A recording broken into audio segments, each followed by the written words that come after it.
Chapter 12. Objective time, September 4th, 8 years post-ball. Today's the day. Actually, the big collision will be tomorrow, 10 minutes before 1 a.m. But I think of it as today. Toro, going 150,000 miles an hour, will run head-on into the ball. Maybe. Here I am again, Mark Franham, recording just in case the ball does dodge out of the way and I have to depend on my Rex. It's 7 p.m., and after that raunchy supper of oil burgers, potato soup, and canned carrots, 50 of us gathered around set number 8. There's a couple of scientists talking now, discussing theories about just what the ball is and why it's been taking our memories away from us. Old Dr. Charles Presley, any relation to Elvis, thinks the ball is some sort of unmanned survey ship. When it finds a planet inhabited by sentient life, sentient means intelligent, it takes specimens of the mind, that is. It unpeels people's minds 4 days' worth at a time, because that's all it's capable of. But it can do it to billions of specimens. It's like it was reading our minds, but destroying the mind at the same time. Presley said it was like some sort of Heisenberg principle of the mind. The ball can't observe our memories closely without disturbing them. This ball, Presley says, takes our memories and stores them. And when it's through with us, sucked us dry, it'll take off for another planet circling some far-off star. Someday, it'll return to its home planet, and the scientists there will study the recordings of our minds. The other scientist, Dr. Marbles, he's still got his, asked why any species advanced enough to be able to do this could be so callous. Surely the XTs must know what great damage they're doing to us. Wouldn't they be too ethical for this? Doc Presley says maybe they think of us as animals. They're so far above us. Doc Marble says that could be. But it could also be that whoever built the ball have different brains than we do. Their mind-reading ray, or whatever it is, when used on themselves, doesn't disturb the memory patterns. But we're different. The XTs don't know this, of course. Not now, anyway. When the ball comes home, and the XTs read our minds, they'll be shocked at what they've done to us. But it'll be too late then.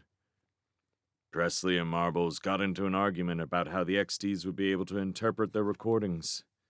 How could they translate our languages when they have no references? I mean, reference?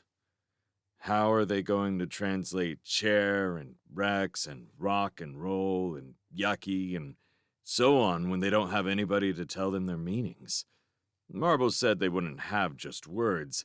They'd have mental images to associate with the words. And so on. Some of the stuff they spouted I didn't understand at all. I do know one thing, though, and I'm sure those big domes do too. But they wouldn't even be allowed to say it over TV because we'd be even more gloomy and hopeless feeling. That is, what if right now the computers in the ball are translating our languages, reading our minds as they've recorded? Then they know all about Project Toro. They'll be ready for the asteroid, destroyed if they have the weapons to do it, or, if they haven't, they'll just move the ball into a different orbit. I'm not going to say anything to the other guys about this. Why make them feel worse? It's 10 o'clock now, according to regulations posted up all over the place. It's time to go to bed. But nobody is. Not tonight. You don't sleep when the end of the world may be coming up. I wish my mom and dad were here. I cried this morning when I found they weren't in this dump, and I asked the chief where they were. He said they were working in a city nearby, but they'd be visiting me soon. I think he lied. Stinky saw me crying, but he didn't say anything. Why should he? I'll bet he shed a few when he thought nobody was looking too. 12 o'clock. Midnight. Less than an hour to go. Then The big smash.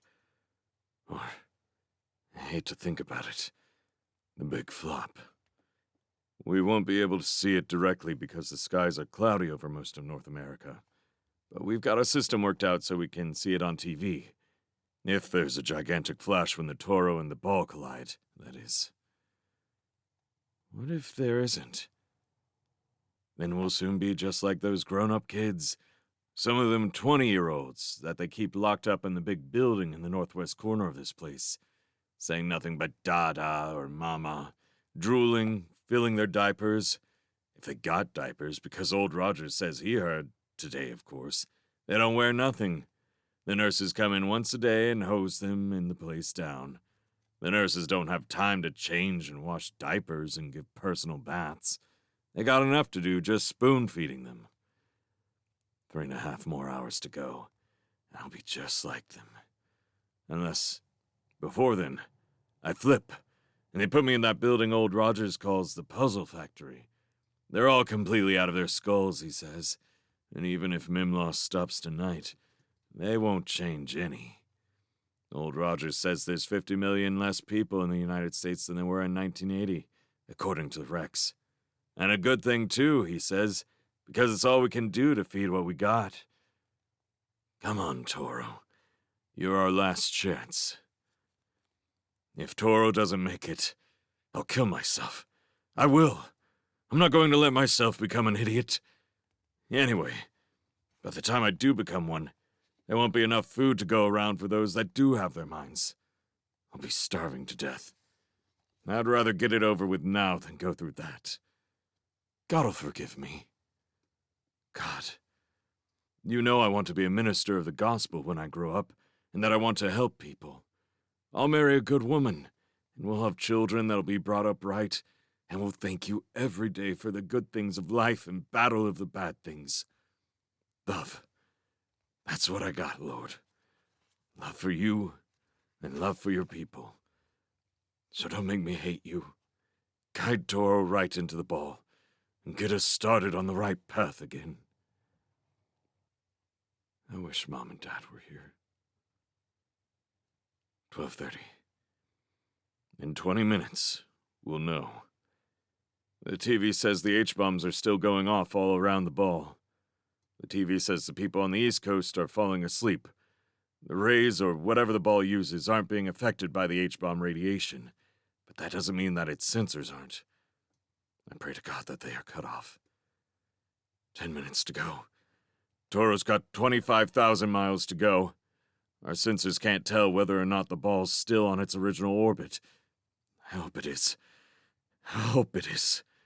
If it's changed its path, then we're through. Done. Finished. Wiped out. 5 minutes to go. 12,500 miles to go. I can see in my mind's eye the ball, almost half a mile in diameter, hurtling at its orbit, blind as a bat. I hope and I pray. The bombs, the last of the 5,000 bombs, flashing in Toro, 1.5 miles long, 1 mile wide, millions of tons of rock and nickel steel, charging towards its destined spot. If it is destined. But space is big, and even the ball and Toro are small compared to all that emptiness out there. What if the mathematics of the scientists is just a little off?